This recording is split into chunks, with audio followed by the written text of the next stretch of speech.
Kumpiyansa naman si Senator J.B. Ejercito na sapat na ilang buwang suspension ng unang parliamentary election sa Bangsamoro Region para resolbahin ang mga isyu rito. Ang mga detalye ko kwento sa atin ni Raymond Tinasa. Naniniwala si Senator J.B. Ejercito, Chairman ng Senate Committee on Local Government, na sapat na ang 5 buwan para resolbahin ang lahat ng mga isyu sa Bangsamoro Autonomous Region in Muslim Mindanao o BARM bago isagawa ang kanilang kauna-unahang parliamentary elections. Sinabi ni Senator J.B. na konsulta nila ang Executive Department, COMELEC at security agencies kung saan ito rin ang gusto nilang palugit bago isagawa ang eleksyon. Pero 1 taon daw ang gusto ng kanilang counterpart sa Kamara, kaya ito ang papantsahin sa kanilang Bicameral Conference Committee meeting.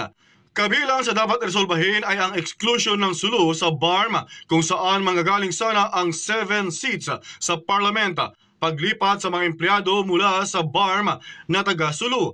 Gayun din ang winding up ng trabaho ng Bangsamoro Transition Authority.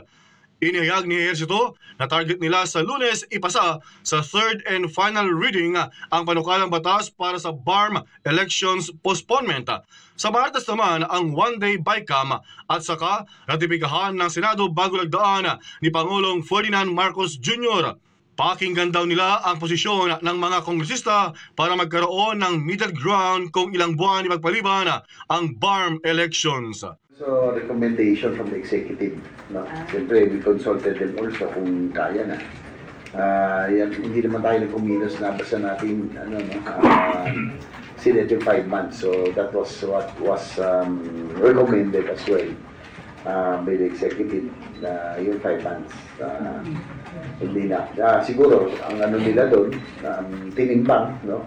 Both pros and cons. Yung 1 year na postponement, tsaka yung no postponement. Dapat nga sana 6 months pero ang ano na, igay na lang 5 months. Ako, si Raymond Tinasa, para sa Kwentong Politiko.